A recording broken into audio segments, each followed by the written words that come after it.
This is an overview of a district's responsibility to address the elimination of barriers that prevent equitable access or participation in the educational process.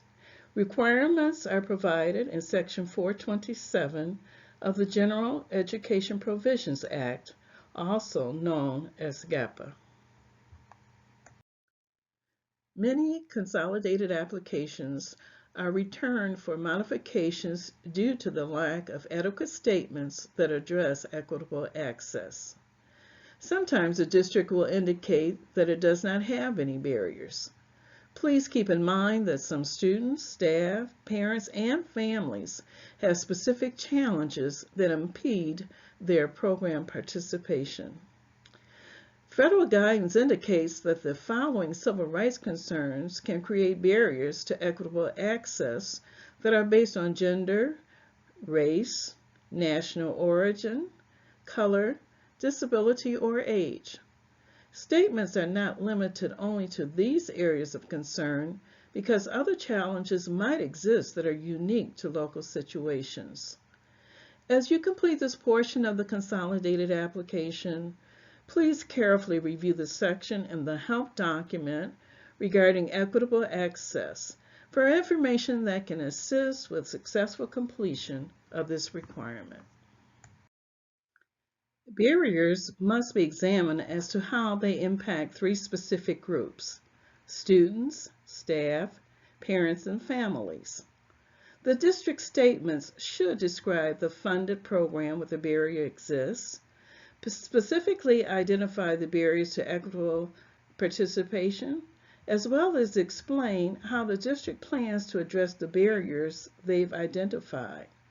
A reminder, "We have no barriers" is not an acceptable statement. Federal statute highlights 6 types of barriers. They include the following: gender, race, national origin, color, disability, or age. Remember, barriers are any hindrances to federally funded programs and activities and may include others, such as poverty. Let's first examine common types of barriers for students. They may include barriers related to gender, such as identity, stereotyping, bullying, clothing and dress, hair, policies and procedures, or discrimination, low expectations, and stereotyping based on race, color, and national origin. There can be assumptions about ability, low expectations, and lack of understanding due to disabilities, or age barriers based on assumptions about younger or overage students' abilities. A response might include, "Our district will strengthen its district-wide science, technology, engineering, and math STEM initiative. We know that STEM-related classes tend to disproportionately attract boys. Therefore, we are implementing outreach strategies to encourage more girls to participate in our STEM initiative." Now let's examine common types of barriers for staff, which may include stereotyping, job assignments, or advancement opportunities based on gender. Race, color, and national origin can result in a lack of diversity and advancement opportunities for staff.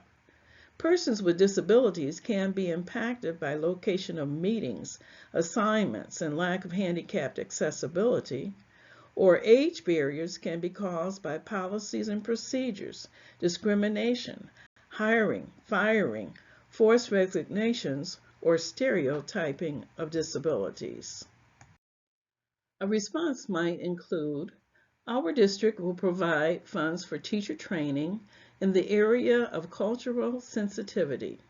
This will assist staff in understanding how to engage effectively with diverse student and family backgrounds."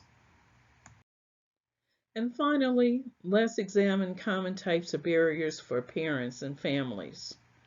Gender barriers could consist of lack of communication with non-custodial parent and extended families, policies and procedures.